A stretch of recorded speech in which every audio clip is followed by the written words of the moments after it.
Importing medical furniture? Don't miss these 6 documents. Importing medical furniture might sound simple, until paperwork slows everything down. If you're a retailer or wholesaler placing international orders, here are some key documents you must have so your shipments clear customs smoothly and arrive on time. Let's walk through the essentials. Start with the commercial invoice, your most important document. It clearly outlines what was purchased, the value, and the parties involved. Even the smallest mismatch in details can cause unnecessary delays at customs. Then there's the packing list, basically your shipment's contents page. It includes quantities, dimensions, and packaging specifics. Customs authorities rely on this to verify what's inside your container, so accuracy matters.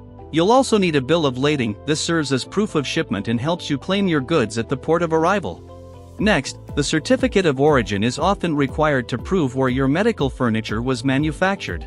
It's especially important for qualifying under trade agreements or complying with local import laws.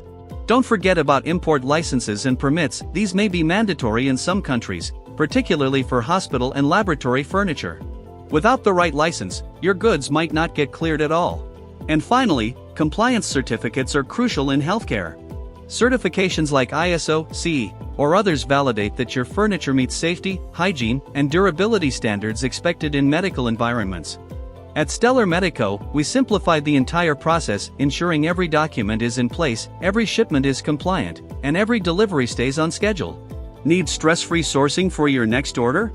Let's talk. Visit stellarmedico.com to get started.